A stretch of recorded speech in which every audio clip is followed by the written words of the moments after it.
There is a story that has been passed down from generation to generation amongst the Zeuxia. This story tells of a lord that was said to be the god of the Lunar. This god, however, was not like the other 7 gods.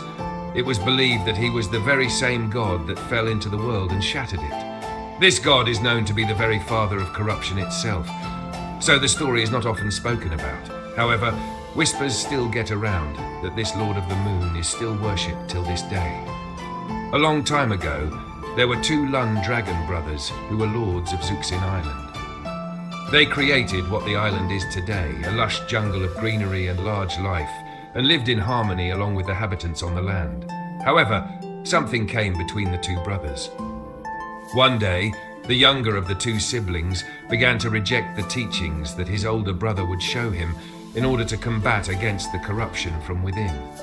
He would reject the notion that the corruption that plagued their dragonkin could not be cured by the 7 gods while praying to them. He began to listen to the false words of the Fallen One, who claimed himself to be the god of the Lunar, and would aid the younger brother in his struggle against the corruption.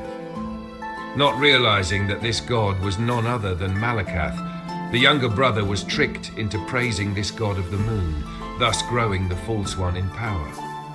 To show his gratitude to the younger brother's ignorance, he'd grant him power beyond measure.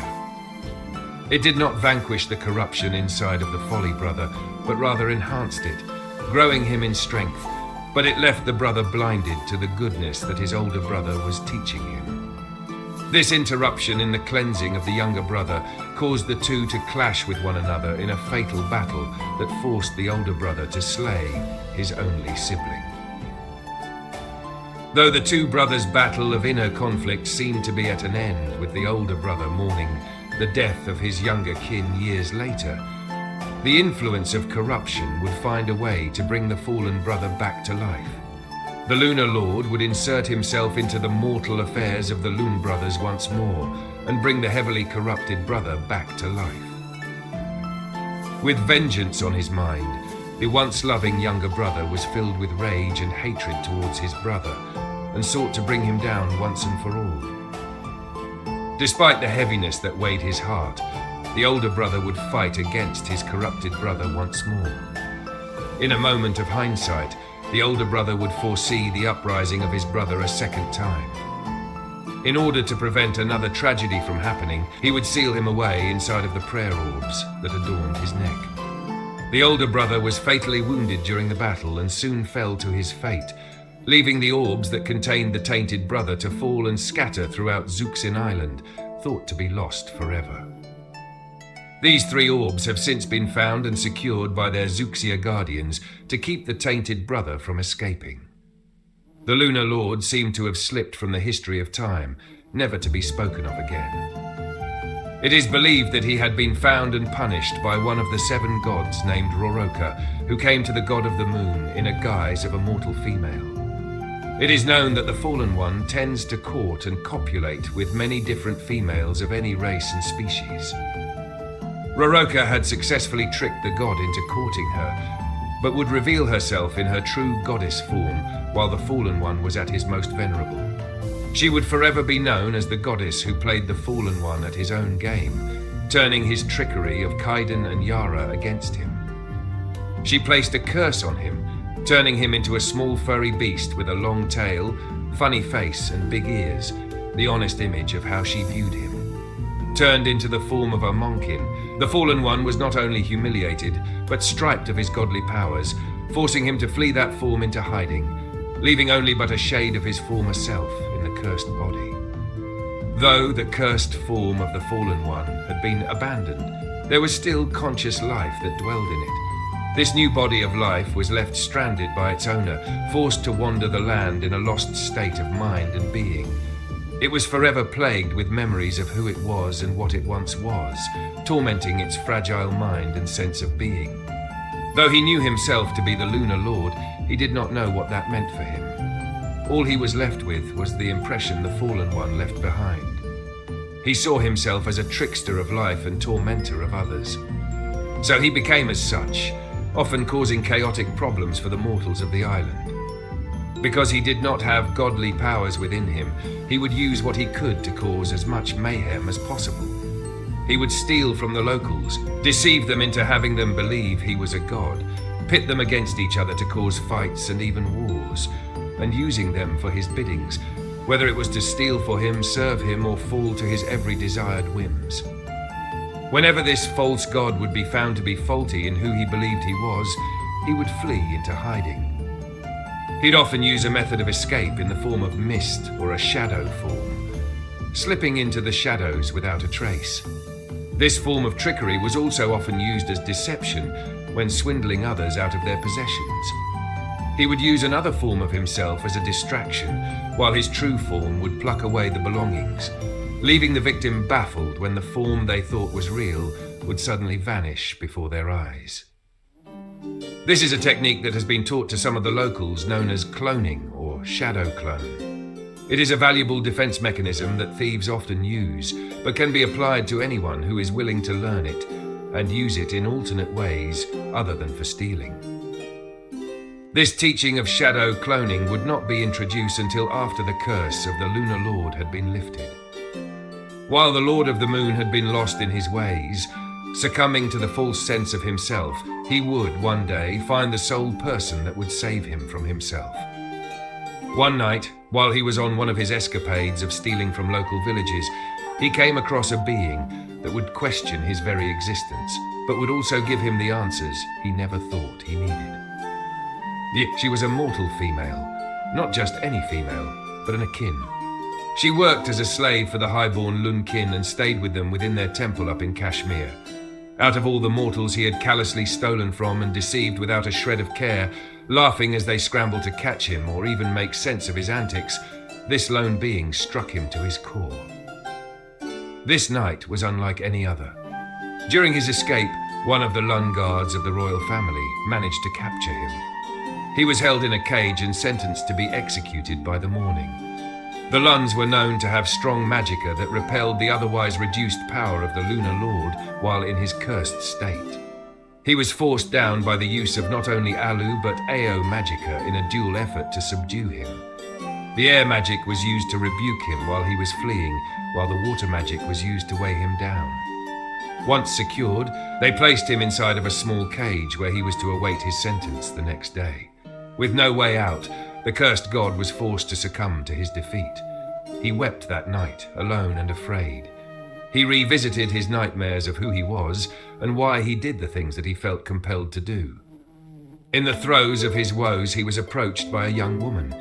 She came to him as quiet as a shadow and spoke just as quietly.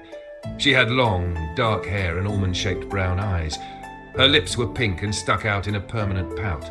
This unknown woman, not of beastkin origin, did not come to him to ridicule him like the others did, but rather sympathized with him. She sat down in front of his cage and spoke with him in a gentle tone. She asked him questions such as who he was and where he came from, seeing as she had never seen the likes of him before.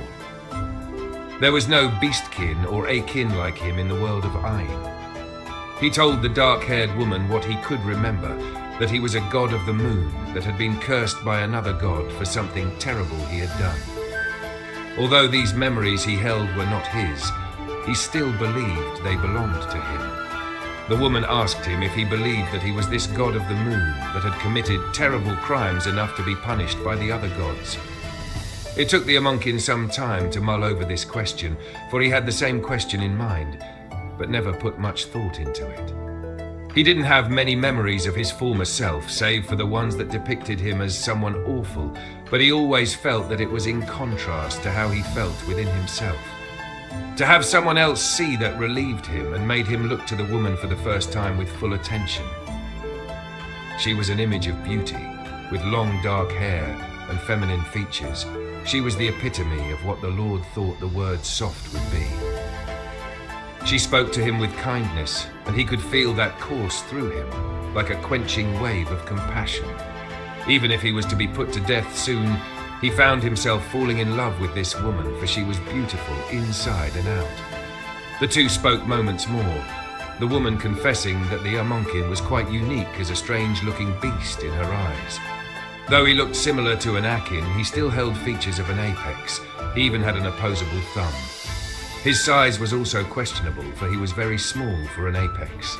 Having this pointed out to him surprised the lunar god at first, then filled him with wonder. He asked the woman about herself and her story. The woman explained that she was a slave for the high-born Talons of the temple, and despite the lunar lord not understanding what a slave was, he could feel a sense of sadness conveyed by her. He asked the woman if she was happy, a word he himself had never uttered before now. The woman seemed startled by this before sadly admitting that she was indeed unhappy. She longed to be free and away from the Talons' abuse and use of nobility to look down on her. She may have been just a simple akin, but she still held her pride as a living being and wanted to be treated as such. Like the lunar lord, she too felt trapped in a cage, forced to be something she was not meant to be. The lunar lord felt a sudden connection with the slave woman the more they talked with each other, a feeling that he could not explain. It was as if he wanted to be bound to this woman forever, even die for her, even if he were to be put to death already. The Amonkin reached out with his furry paw and placed it on the woman's hand, consoling her as she silently wept. This physical touch between the two different yet similar beings was the very thing that would break the curse over the Lord of the Moon, for when their hands met, the Amonkin was no longer a small, furry beast, but had changed into a normal-sized male akin before the woman's very own eyes. The break in the curse would further help the lunar lord escape his fate. One of the Talon royal guards came in to check on their prisoner, only to find a random, strange male akin staring bewildered at him. The guard looked alarmed and quickly released the cured lunar lord from the tiny cage before he would sound the alarm to the other guards that the Amonkin had escaped. The guard would exclaim that the trickster had used some kind of magicka to switch with the male Akin in his place. This caused the guards to scramble in search of the Amonkin, allowing the two newly formed lovers to slip out of view and into the darkness. The two would go on to live a long life, hidden from the rest of the world. They would have a secret wedding with words of bonding matrimony and a ceremony created entirely in the ways of what they believed to be the act of true love. They would go on to have many children of multiple generations. Even with the curse lifted from the lunar lord, their firstborn son would be born as a furry, small beastkin with big ears and a funny face, much like the lord's Amonkin form. This struck fear into the lunar lord's heart. He had believed that he had carried the curse onto his son and sought to rid of the tiny form of corruption. One day, when the mother was away, the lunar lord would perform one last heinous act out loud. He would attempt to murder his firstborn with his bare hands, to strangle the new life he helped give birth to, but the love in his heart won over the failed logic in his mind, and he'd spare the boy's life, having fallen deeper in love with his young. He cradled the strange-looking thing into his arms and cried, overwhelmed with emotions. Though he would never hide anything from his beloved wife, he would never speak of this day and would carry the weight till his dying breath after having lived a long and happy life. The firstborn son would grow up as the prince of the lunar lord. His name would go down in history as Khan, prince of the Sunar, king of the Amonkin and trickster of them all.